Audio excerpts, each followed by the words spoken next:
இன்றைக்கி நம்ம வெஜிடபிள் புலாவ் செய்ய போகிறோம். அதுக்கு தேவையான அளவு எண்ணெய் ஊற்றிக்கோங்க. எண்ணெய் சூடானதும் ஒரு 4 பிரியாணி இலை, ஒரு 3 ஏலக்காய், சுருள்பட்டை,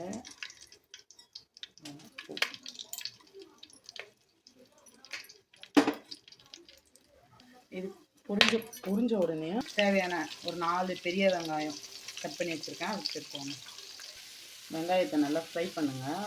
கொஞ்சம் செவந்த வந்த உடனேயும் காரத்துக்கு தகுந்த மாதிரி பச்சை மிளகா, இப்போ நாங்கள் ஒரு 6 பச்சை மிளகா போட்டிருக்கோம். வெங்காயம் கொஞ்சம் பொன்னிறமானோடனேயும் உங்களுக்கு என்னென்ன வெஜிடபிள் பிடிச்சிருக்கோ அதெல்லாம் போட்டுருங்க. இப்போ நாங்கள் உருளைக்கிழங்கு, பீன்ஸு, கேரட் மட்டும் போட்டிருக்கேன். லைட்டாக வதங்கினோடனேயும் தேவையான அளவு உப்பு போட்டுக்கோங்க. ஒரு 2 ஸ்பூன் இஞ்சி பூண்டு விழுது ஆட் பண்ணிக்கோங்க.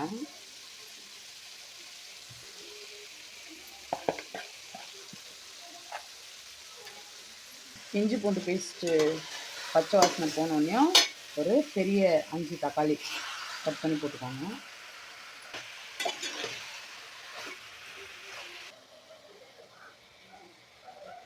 கொஞ்சமாக மீன் மேக்கர் ஆட் பண்ணிக்கோங்க. இது வதங்கிறதுக்குள்ளே நம்ம ஒரு தேங்காவை பேஸ்ட் அரைச்சி வச்சுக்கலாம்.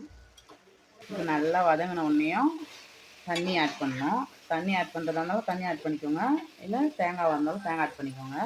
இப்போ நம்ம 2 டம்ளர் அரிசிக்கு 2.5 டம்ளர் தண்ணி பதில் இப்போ நம்ம வந்து தேங்காய் பால் ஃபில்டர் பண்ணி வச்சுருக்கேன், அதை இப்போ ஆட் பண்ணிக்கலாம்.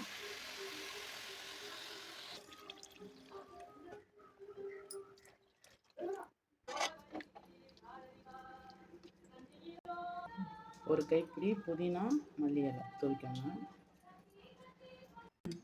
ஊற வச்ச பச்சை பட்டாணியும் சோயாவையும் ஆட் பண்ணிக்கலாம். இந்த மாதிரி கொதிச்ச உடனே ஊற வச்ச 2 டம்ளர் பாஸ்மதி அரிசியை